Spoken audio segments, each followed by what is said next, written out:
Marcos Tavares. Boa noite, ministro. Obrigado por ter acedido ao nosso convite. E a primeira pergunta é uma pergunta política, já que o programa hoje está praticamente todo centrado na política e basicamente no Ceará. Se as informações que correm no meio político e o fato de o senhor ter se filiado ao PSDB já no final do prazo de inscrições, representa que o senhor vai ser mesmo candidato ao governo do Ceará? Ô Boris, candidatura não se pode colocar por si mesmo. Eu acho que essas coisas é fruto de um movimento, de um grupo político. Eu me filiei ao PSDB, portanto, me coloquei à disposição do partido para qualquer coisa, né?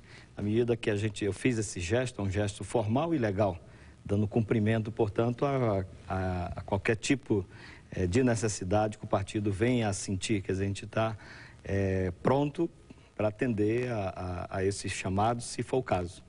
Ministro, o que faz um homem como o senhor, mais voltado para as coisas da economia, visto por muitos como um homem mais ligado à burocracia de Estado, pelo menos agora, a se voltar para a política? Qual foi o bicho que o mordeu? Não, bicho nenhum mordeu. Eu diria que o que eu faço no Ministério do Planejamento é política também. Não é a política partidária, não é a política congressual, parlamentar, mas é também política, Boris, porque o nosso papel principal no Ministério do Planejamento é alocar recursos, é destinar recursos para as necessidades que nós identificamos no país. Necessidade na área de saúde, na área de educação, transporte, etc. Isso é uma administração eminentemente política, porque o papel do Estado é fazer uma redistribuição. Arrecadamos de um grupo de pessoas e prestamos serviço a outro grupo. Então, isso é eminentemente uma atividade política. Então, e lido também nessa função por ter importantes projetos de lei que são encaminhados ao Congresso Nacional anualmente, como é o caso de lei de diretriz, a lei orçamentária, é complexo, envolve, portanto, uma relação muito intensa com o Congresso e, portanto, com a política também congressual parlamentar. Então, isso acaba me levou a pensar dessa forma. Mas não há uma candidatura, pelo menos nesse momento, que há uma disposição de trabalhar e continuar trabalhando em prol de um projeto, do projeto do presidente Fernando Henrique, ou do projeto do governador Tasso Gereissati no estado de Ceará. Ministro Marcos Tavares, a peça orçamentária que o senhor se referiu, as diretrizes orçamentárias, são peças para o leigo que tem um caráter matemático quase insondável. Quer dizer, o leigo e muitas pessoas até preparadas não conseguem entender e compreender essas peças. Não seria possível, não existe maneira possível de fazer com que o homem comum, letrado, consiga entender a peça orçamentária, consiga decodificar essa complicação. Sempre sobra a impressão que esses códigos são feitos para serem entendidos por poucos. Boris, essa questão sua é importante, porque me dá uma oportunidade de lembrar o que é que nós fizemos nos últimos anos.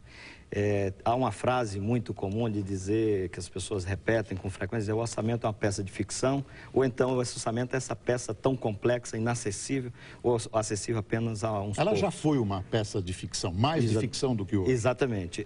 No período de alta inflação, como nós vivemos até 1994, antes do Plano Real, ela de fato era uma peça de ficção, com um regime de inflação de 2.000% ao mês, ao ano, e eu trabalhava na área de planejamento e orçamento nessa época também. Uma coisa, não dá para se administrar, não dá para você pensar, não dá para você imaginar qualquer cenário, fazer qualquer projeção, saber que se aquilo está sendo solicitado, efetivamente é o que deveria ser oferecido, deveria ser dado. Porque você não sabe o custo das coisas, você não tem ideia de preços relativos, etc. Depois do Plano Real, nós fomos gradualmente transformando o orçamento numa peça real, que espelhe efetivamente aquilo que o governo pretende fazer e aquilo que o governo faz. Isso é um processo gradual e tem sido crescente. Temos continuamente melhorado e aperfeiçoado. Agora, nem tudo que está no orçamento vai ser executado ou consegue ser executado. Isso é verdade. Mas eu queria só completar a pergunta anterior. Quer dizer, do ponto de vista da apresentação, do ponto de vista da leitura, nós fizemos uma alteração na proposta orçamentária de 2 anos atrás, o orçamento de 2000 e agora o de 2001 foi repetido, o de 2002, então é um terceiro orçamento que tem uma outra característica, uma outra forma de apresentar. O orçamento é apresentado na forma de programas. Antigamente, você tem razão, antes disso era uma peça quase que contábil, ela é uma série de contas apresentada como se fosse um balanço que você não sabe o que é. Agora não, agora é apresentado na forma de programas. Cada programa tem um gerente e assim por diante. Então, você abre o orçamento, tem lá o programa Redução de Mortalidade Infantil. Então, tem o programa, tem o título, tem a meta, tem os recursos que vão ser destinados, quais são as pessoas e as regiões que vão ser beneficiadas e assim por diante. Então, hoje, se você abrir o orçamento, você vai ter uma boa satisfação de estar, de fato, lendo algo compreensível. Qualquer outra pessoa pode ler e compreender o que está hoje no orçamento. O governo do presidente Fernando Henrique Cardoso está chegando ao seu último ano. Vamos entrar no último ano de governo. Já estamos no último ano de governo. E eu pergunto se essas metas estabelecidas e esses gerentes acabaram conseguindo fazer o que tinha sido anteriormente planejado. Essa pergunta também é importante e eu diria sim, sob um ponto de vista, e não porque nem tudo que nós prevíamos também do ponto de vista do cenário macroeconômico aconteceu da forma como prevíamos. Por exemplo, esse ano tínhamos uma previsão, iniciamos o ano de 2001 com um cenário maravilhoso de crescimento sustentado em 4%. No entanto, tivemos problemas diversos. Enfrentamos a redução do crescimento da economia americana, a crise da economia argentina, a crise de energia, agora o 11 de setembro. Isso tudo fez com que nós mudássemos o cenário e a expectativa. E isso afeta, evidentemente, o orçamento e afeta, consequentemente, a execução da despesa, a execução de programas. O que é projetos, a gente pode sempre adiar e ajustar o cronograma. As atividades sociais, nós mantivemos sempre. Isso é um ponto também importante nós chamarmos a atenção. Agora, vocês estão reforçando essas atividades sociais, essas verbas para programas sociais agora para o último ano? Não é verdade isso. Eu tenho dados que demonstram... Só estou perguntando. Eu sei, mas eu tenho dados que demonstram que tivemos um crescimento de gasto na área social de 1994, da entrada do Plano Real até 2001, de 38%. Então, é um crescimento real importante. Mas esse ano não está se dedicando mais ao orçamento à área social, porque é um ano eleitoral?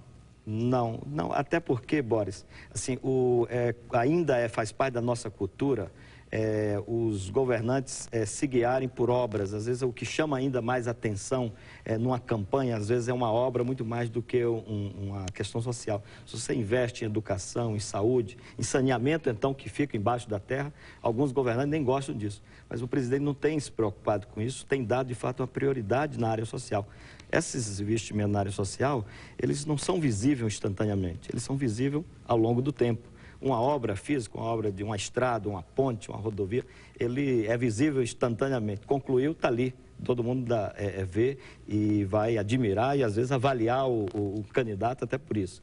No entanto, nós estamos persistentemente, consistentemente, fazendo investimento na área social. Esse crescimento de 38% se deu ao longo desse período, de 95 a 2001. Agora, eu estava mencionando, a conjuntura às vezes afeta a execução do orçamento e tem afetado, como eu disse, agora em 2001 tivemos que rever o crescimento, a taxa de crescimento, a expectativa que tínhamos por conta desses efeitos ou desses choques que tivemos que enfrentar e estamos ainda enfrentando. No entanto, temos dado prioridade, e aí eu chamo a atenção de novo o que mencionei antes. Nós temos hoje uma estrutura de planejamento, temos um portfólio, uma carteira de projetos que a gente sabe, pela hierarquia que temos, pela prioridade que conhecemos, a gente sabe o que deve ser feito hoje, o que deve ser feito amanhã, se tiver mais recursos.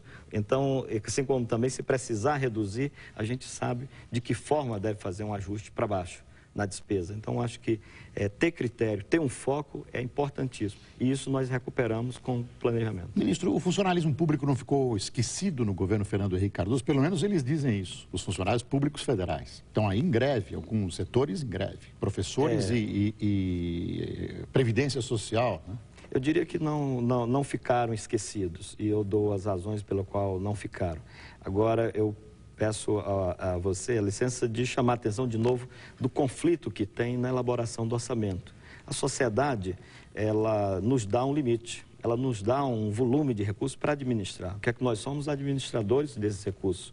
Então, por exemplo, em 2001, 2002, a proposta orçamentária que está no Congresso prevê uma arrecadação... Não, mas eu queria fazer um parênteses e depois pedir para o senhor voltar. Será que a sociedade se impõe ou o governo se autoimpõe? Porque na hora que o governo faz um acordo com o FMI, onde ele destina parte da sua arrecadação a juros do FMI, ele não está fazendo uma opção de ter um orçamento mais curto para realizações, inclusive de caráter social? Mas não como opção. Isso não é uma opção, isso é o contexto global, uma questão econômica mais complexa. Quando se trata, a gente faz a opção, dado o volume de gasto que temos ou que podemos executar, fazemos a opção entre áreas, entre educação, entre transporte, entre energia, entre meio ambiente e assim por diante. Agora, o volume de recursos que você tem que destinar para pagar juros, isso não é exatamente uma opção, em particular no mundo de hoje. Basta ver o desempenho de alguns países ou dificuldades que alguns países estão enfrentando exatamente por não estar dando cumprimento ou não ter condições de dar cumprimento a isso. Então, é preciso a gente compreender que uma parte dos recursos arrecadados, dada a nossa história, uma história que acumulou uma dívida, nós temos que destinar uma parte desses recursos para pagar uma parcela dos juros, nem pagamos todos, uma outra parte é refinanciada. Mas eu estava mencionando, então, a gente tem um conjunto de prioridades. Um conjunto de prioridades que envolve áreas que vão prestar serviço diretamente à população e também para pagar pessoal. É também uma outra despesa que concorre com o gasto com saúde, com educação. Isso é preciso ficar claro. Com muita frequência, eu sou abordado ou perguntado por parlamentares, por servidores, dizem como se nós tivéssemos um recurso especial, um recurso específico para pessoal, que não concorre com a educação. Quer dizer, quanto mais eu gasto com pessoal, menos eu vou poder gastar com saúde. Quanto mais eu gasto com pessoal, menos eu vou poder gastar com a educação. Quanto mais eu gasto com a educação, menos eu vou gastar com saúde. Porque existe um limite global. E tem lá o superávit, como você lembrou, mas essas coisas concorrem. Só para nós lembrarmos, você perguntou, os servidores estão sendo maltratados? A resposta é não. Não estão sendo maltratados. Nós gastamos, Boris, a folha de salário cresceu de 95 a 2001, ela cresceu 73%. Sim, mas esse inclui um crescimento vegetativo automático, que não significa a correção ou aumento. Não, vamos diferenciar uma coisa. Os servidores têm cobrado um reajuste linear geral. Mas isso não é a política mais correta. Nós temos adotado exatamente o oposto, uma política de reajuste diferenciado. Nós demos reajuste diferenciados a mais de 1 milhão de servidores civis e militares nesse período. Tem algumas categorias... fala do período, o último período ou o governo... Não, 95 a 2001, que a inflação a nível de índice de preço ao consumidor é mais ou menos esse, 75%. Nós tivemos, portanto, algumas categorias desse 1 milhão, algumas categorias tiveram reajuste de mais de 300%. Recentemente eu tive no Congresso e um deputado da oposição me fez pergunta e cobrando que nós tivéssemos dado um reajuste linear. E eu disse para ele que eu não quero dar reajuste linear, porque em 1995, tendo saído de um período de alta inflação como nós vivíamos, os salários estavam completamente distorcidos. Se nós tivéssemos dado reajuste diferenciado, teríamos dado 73% para todos e nós teríamos perdido a metade dos servidores, em particular os servidores de qualidade, os servidores que têm nessa mudança, dessa reforma do Estado que estamos fazendo, um papel talvez maior a desempenhar na prestação de serviço à população. Então, por que a greve? Por exemplo, na Previdência Social? A greve na Previdência Social, ela decorre ou ela iniciou-se com um processo de querer reconhecer algo que nós não reconhecemos. É uma demanda, decorre de uma demanda judicial que a metade dos servidores da Previdência tem, já receberam por decisões judiciais, e a outra metade não tem. A extensão custa 1,4 bi. Só para você ter ideia, às vezes a gente perde um pouco a noção de valores. E desculpa aqui se estou falando um pouco dos números. Não, quero ouvir isso. Mas para a gente ter ideia de montantes, essa extensão custa 1,4 bi para os servidores da Previdência e para os servidores da Saúde, que também fazem parte do mesmo grupo, que são originários do antigo INAPS, né? Era o mesmo grupo. 1.400 bi. O programa Saúde da Família, para atender 10 milhões de pessoas, o Ministério da Saúde gasta por ano R$ 1 bilhão. Então, nós estamos falando de um montante 40% maior. Para alcançar quantos servidores? Então, é isso que eu estou falando, de que os recursos concorrem. O Estado não é uma fábrica de dinheiro que a gente pode lançar a mão, rodar uma maquininha sem que alguém não pague a conta. Então, alguém sempre paga a conta. Quem vai pagar a conta são aqueles que dependem de serviços públicos, que vão ter uma quantidade menor de serviço. Isso é inevitável, Boris. Eu tenho estado, não vou dizer que eu estou sozinho, mas tenho estado numa cruzada contínua de esclarecer isso. A gente lembrar que não existe a possibilidade de algo ser gasto sem que a sociedade pague. Às vezes a impressão que eu tenho que determinados movimentos, ou de pessoal, ou de determinados setores, às vezes setores da área de saúde, de educação, de transporte, que defendem recursos para as suas áreas, eu acho que às vezes tem a impressão que diz assim, vamos tirar dinheiro do ministro, vamos tirar dinheiro do presidente. Não existe dinheiro, não vão tirar dinheiro nenhum meu, não vão tirar dinheiro nenhum do presidente Fernando Henrique. Vai tirar da sociedade, é do contribuinte. Ministro, é seu, é meu. Nós vamos ter que fazer um intervalo e eu vou deixar no ar uma questão, que é a questão das emendas parlamentares, ou seja, as despesas apresentadas por senadores e deputados no orçamento para obras de interesse, às vezes social e muitas vezes eleitoral, desses políticos. Nós voltamos já já com o ministro Martos Tavares. Até já.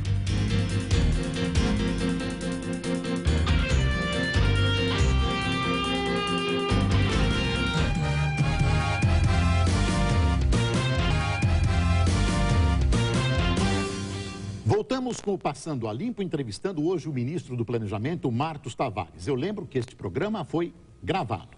Ministro, nós deixamos no ar a questão das emendas dos parlamentares, que já foram até condenadas numa CPI e que continuam existindo aí e que dão a impressão para a população que as opções feitas pela peça orçamentária acabam sendo também e muito políticas e não só apenas obedecendo a critérios técnicos.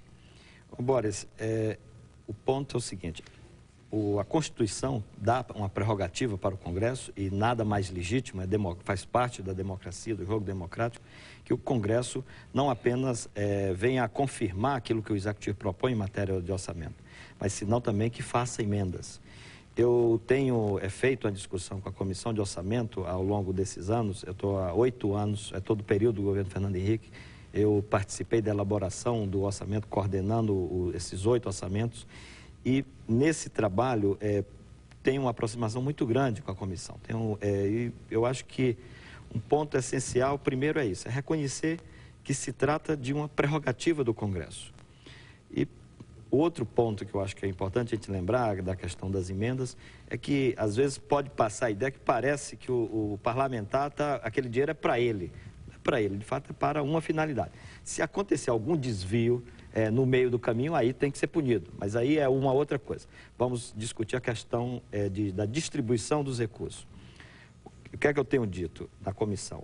Eu gostaria muito que nós aprofundássemos o debate na comissão dos grandes temas do orçamento. A gente acaba indo para o varejo, o Congresso acaba tendo um viés de ir para o varejo, ainda que seja constitucional, ainda que seja legítimo, mas vai direto para o varejo. Eu cobro da Comissão de Orçamento que a gente faça primeiro uma discussão sobre as receitas, por exemplo. O orçamento vai para o Congresso e os parlamentares vão direto querer fazer suas emendas paroquiais. Constitucionalmente correto, politicamente legítimo, nenhum problema. No entanto, queimamos uma etapa aqui. Importante discutir qual é o volume de recursos que o Executivo diz que vai ter de receita, porque isso é que vai determinar o volume de despesa. Na medida que a discussão no Congresso começa pela despesa, fazendo emendas, eles depois têm que correr atrás de arranjar recursos. E nesse correr atrás de arranjar recursos, acaba artificializando a receita. Acaba aprovando um orçamento que não é real, que é para cobrir a despesa. Ora, o teu gasto, a tua casa, a tua família, é como o meu, nós gastamos de acordo com a receita. Primeiro eu tenho o meu salário e depois eu defino a minha despesa, e não o contrário. Eu não fixo uma despesa e saio correndo atrás do salário. Então, isso vale para mim, para você e para qualquer um. Então, acho que isso é um primeiro passo, é muito educativo que seja dessa forma.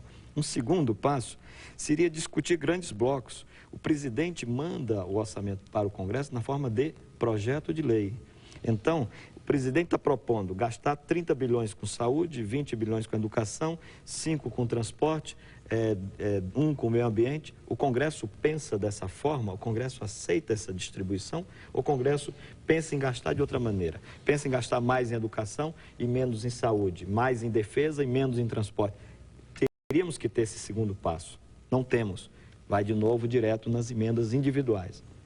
Então, eu diria, essa queixa ou essa frustração eu tenho de não ter conseguido, ao longo desses 8 anos, fazer esse debate. Um debate mais amplo, um debate de questões mais estratégicas, porque isso envolve o futuro do país. Sim, mas aí, de repente, o senhor joga o futuro do país contra o futuro eleitoral de um parlamentar e ele acha que o futuro eleitoral dele é mais importante, até porque ele acha muitos deles que estão salvando o país. Não, tem uma outra questão, que eu falei da legitimidade política das emendas.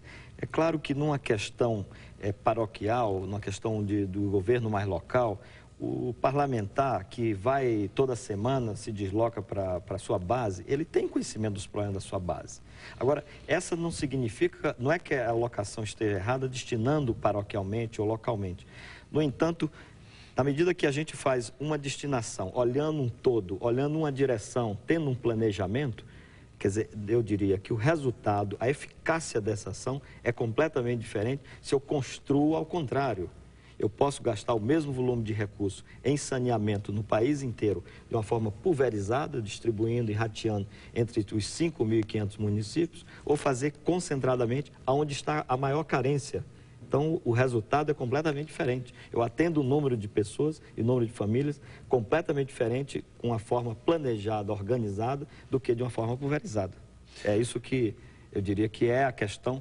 Não estou dizendo que a racionalidade técnica tem que se supor ou colocar-se acima da racionalidade política, mas as duas têm que estar mais ou menos harmonizadas. Ministro, o senhor não acha que o Brasil tem uma carga tributária extremamente, eu diria, violenta, até com CPMF, falta de correção da tabela do imposto de renda, desde que a gente olhe a execução orçamentária sob o ponto de vista do que ela retorna realmente à população? O cidadão não vê esse retorno e ele acha que cada vez aumenta muito mais em todos os planos, estadual, municipal e federal, a carga tributária. Eu também acho. Eu acho que é alta. É alta e por essa razão, Boris, o presidente Fernando Henrique tem evitado elevar essa carga tributária, tem evitado propor aumento dessa carga. Ela, no entanto, eu diria, para ela se tornar de forma efetiva, menor, a gente tem que prestar serviço e serviço de qualidade. Então, nós estamos buscando no governo, com todo esse trabalho na área de planejamento, de orçamento e de gestão, melhoria da gestão, melhoria da qualidade do serviço, melhoria na prestação de serviço, facilidade, desburocratização na prestação de serviço, tudo isso, descentralização. Por exemplo, a área de saúde, a área de educação, o ministro Paulo Renato e o ministro José Serra têm feito um trabalho magnífico de descentralizar, transferir os recursos diretamente ou às escolas, aos hospitais ou aos municípios. Sinceramente, onde está o cidadão? O senhor acha que o governo conseguiu, já desde o ministro Bresser, que se falava num plano administrativo, existia toda uma história de mudança, de gestão. O senhor acha que o governo conseguiu, para usar uma palavra técnica, implementar tudo isso com bons resultados? Eu diria que sim, mas não está completo. Eu diria que tem muito o que fazer. Eu diria, Boris, que em algumas áreas nós avançamos e avançamos bem. Os resultados estão aí. Não, duas áreas, saúde e educação. Exatamente. Os índices de mortalidade, o índice de mortalidade infantil é um indicador, assim, para mim, é o máximo na área de saúde, na área de saneamento. Os índices de matrícula no primeiro grau, no ensino fundamental, são quase 100% das crianças de 7 a 14 anos na escola, nós estamos chegando a 96%. Isso é um indicador magnífico. O crescimento de 53% das matrículas das crianças da escola média, quer dizer, isso também é outro indicador formidável. Então, você tem diversos indicadores que demonstram o acerto na política, na direção do social e a melhoria da gestão, nesse sentido. Não só os ministérios fazendo a gestão melhor, senão também que a forma de fazer descentralizada, onde os municípios, onde está a comunidade que vai receber aquele serviço e que pode controlar, pode exercer um controle, está orientada para isso. Então, nós desenvolvemos isso. Não significa, Boris, que em todas as áreas nós melhoramos. Ministro... Não significa que não tem ainda o que fazer. Embora não se atinjam as metas e os anseios não sejam concretizados, nessa distância entre o que se planeja e o que se executa, embora os funcionários públicos também não estejam satisfeitos, o Brasil não gasta demais. Por exemplo, eu sei que gasta muito em educação. Quer dizer, o desperdício no caminho é muito grande. Me parece que isso não foi resolvido ou se tenta resolver. Eu diria que nós não só tentamos, como alcançamos resultados nessa questão de descentralização, por exemplo. Eu acho que isso é uma realidade. Na área de saúde, na área de educação, na área de assistência social... E por que a população não responde, por exemplo, com um aplauso representado pela maioria, por uma melhoria nos índices de popularidade do governo? Eu diria que, primeiro, o seguinte: os que são beneficiários dos serviços públicos não são exatamente as pessoas que formam opinião e que têm voz, que expressam isso correntemente. Eu acho que aqui tem uma diferença. Os serviços públicos são direcionados principalmente para as pessoas de mais baixa renda. Quem se beneficia desse serviço normalmente não são aqueles que pagam imposto. Você mencionou há pouco aqui a questão do imposto de renda. Então, o grupo que paga o imposto de renda não é exatamente o grupo que se beneficia do serviço. O grupo que tem acesso a aos meios de comunicação, por exemplo, ao que forma opinião, não são os que usam. Eu estive recentemente no Ceará e pude constatar no interior do Ceará, lá em Barbalha, um trabalho de erradicação do trabalho infantil. Um programa excepcional do governo federal. Estamos gastando cerca de 500 milhões de reais por ano para erradicar o trabalho infantil, em particular o trabalho infantil penoso. Eu vi 200 crianças que estavam lá trabalhando quebrando pedra, em pedreiras e em corte de cana. Quer dizer, uma coisa, inclusive, penosa, de risco, em vez de estar na escola. A criança tem idade de estar na escola. E o resultado magnífico. Agora, isso não está na televisão, isso nós não estamos vendo. Os jornais, ninguém vai lá em Barbalha ver o que está acontecendo. Ministro, então... e aqui o senhor atribui a posição invejável do grande oponente do governo, Lula, que representa o PT, nas pesquisas eleitorais? Será que a mensagem dele não tem, de alguma maneira, tocado essa população, que seria a grande cliente do governo, que o senhor disse que estaria recebendo esse tipo de melhoria? Eu diria que não é necessariamente o mesmo grupo e tem também uma questão política. Aí o número da pesquisa do Lula, se você olhar nas outras 4 eleições, nesse mesmo momento, nessa mesma distância que temos de hoje à data eleitoral, seja um ano antes ou 6 meses antes, ele está sempre nesse nível. Importa depois o reconhecimento na hora da chegada. Então, enquanto os candidatos do governo não se colocarem, não apresentarem, não mencionarem isso que eu estou aqui mencionando, a política voltada para o social do governo Fernando Henrique, eu diria, ela ainda não está fazendo efeito. Aí é uma coisa natural, um caminho natural, quase uma inércia do candidato do PT. Como militante agora do PSDB, quem seria o seu candidato à presidência da República? Paulo Renato, Serra ou Tasso Gereissati, para citar os 3 reivindicantes mais expostos aí. Nós temos mais, temos o ministro Pimenta, Sim. O governador Dante de Oliveira, então é um partido que tem quadros desse nível.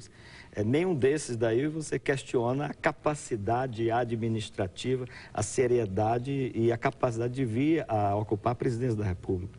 O partido, no entanto, está se reservando o direito. Outros já decidiram há 16 anos. No nosso caso do PSDB, vamos decidir no início do próximo ano. Então, acho que não se tem uma pressa. E, oportunamente, a gente se coloca como partido e dentro de uma aliança. Eu acho que é necessário se refazer, é necessário se manter a aliança que elegeu o presidente Fernando Henrique. Como é que você vê o crescimento da governadora do Maranhão, Rosiana Sarney? Acho que a governadora está fazendo um trabalho interessante no estado do Maranhão. São 2 gestões onde ela desenvolveu várias coisas, fez muito. e eu diria, está recebendo um reconhecimento, não só do seu partido, como da população. Mas eu diria, pode ser, sem dúvida, uma aliança. É bom, novamente, eu disse, eu estou trabalhando com a tese de manutenção e reconstrução dessa aliança, fortalecimento dessa aliança que elegeu o presidente Fernando Henrique. Eu diria, a governadora Rosiana Sarney faz parte dessa base, é do PFL. Então, temos nomes dentro da aliança que elegeu o presidente Fernando Henrique dessa magnitude. Uma das figuras que participou decisivamente da eleição do presidente foi o ex-presidente Itamar Franco, de quem Fernando Henrique foi ministro da Fazenda. Eu pergunto ao senhor, como é que o senhor vê a candidatura dele? Eu acho que aí eu não sei se vai adiante. Eu acho que aí o PMDB tem uma dificuldade grande de administrar, tem demonstrado isso, demonstrou isso em 1998, foi muito complexo, até inclusive a adesão do PMDB como um partido, como um todo, à candidatura do presidente Fernando Henrique, e novamente se repete. Eu não sei como é que eles vão resolver, mas nós confiamos e esperamos que estejamos todos juntos, PFL, PMDB e PSDB. Agora, tem um outro cearense importante no páreo, que é Ciro Gomes. E eu pergunto ao senhor, como é que o senhor vê Ciro Gomes com quem os tucanos e afins tiveram uma relação muito boa, inclusive no governo Itamar Franco? O candidato Ciro Gomes, candidato do PPS, um candidato, portanto, a nível nacional da oposição a essa aliança que apoia o presidente Fernando Henrique. Quer dizer, e como oposição, eu diria, eu não sei exatamente onde é que ele vai chegar, onde é que ele vai estar procurando construir e fortalecer a sua candidatura. Agora, eu não tenho uma expectativa maior, eu não tenho uma avaliação maior sobre o caminho que vai chegar a candidatura do ex-governador Ciro Gomes. Agora, a nível nacional, efetivamente, é um candidato de oposição, que nós, portanto, da aliança que apoia o presidente Fernando Henrique, vai concorrer e vamos nos enfrentar, e, sem dúvida, do primeiro turno. Agora, o senhor vê virtudes dele que possam levá-lo à presidência da República? É dura essa pergunta, hein, ministro? Sendo cearense, vou dar tempo para o senhor pensar até. É dura. Efetivamente, eu diria, o candidato Ciro Gomes fez uma administração, pelas informações que eu tenho, boa no Estado, né? Mas depois disso, ele não se colocou mais administrativamente, exceto na passagem rápida no Ministério da Fazenda. Quer dizer, eu acho que é natural que qualquer pessoa possa postular. Eu acho que ele tem condições. Agora resta saber se tem o povo, se tem o voto correspondente, né? Então, acho que eu prefiro e acredito nos candidatos do PSDB, nos candidatos da aliança que compõe a aliança que apoia o presidente Fernando Henrique. Não tenho a menor dúvida, eu garanto que você não tem, da competência do governador Tasso Gereissati, da competência do José Serra, da competência do Paulo Renato, Pimenta da Veiga, Dante de Oliveira, assim, o presidente da Câmara, o deputado Aécio Neves. Quer dizer, são nomes de expressão. Então, eu prefiro valorizar os nossos nomes do que ficar fazendo avaliação sobre os opositores. Ministro, eu gostaria de agradecer a sua presença. A entrevista acabou, como sempre, sendo curta, para o senhor colocar todos os seus pontos de vista. Lhe desejar felicidades na sua jornada agora política. Eu acho extremamente interessante quando um homem voltado para a parte técnica resolve vestir a camisa do político e ir buscar os votos junto à sociedade. Eu acho importante, especialmente num homem que mostrou competência técnica como o senhor. Resta agora o senhor demonstrar o seu jogo de cintura, que me pareceu interessante agora nesse final aqui, onde eu dei uma apertada, agradecendo mais uma vez a sua presença. Felicidades, ministro. Muito obrigado por sua presença. Eu que agradeço. Boa noite e até domingo que vem com mais um Passando a Limpo. Até lá.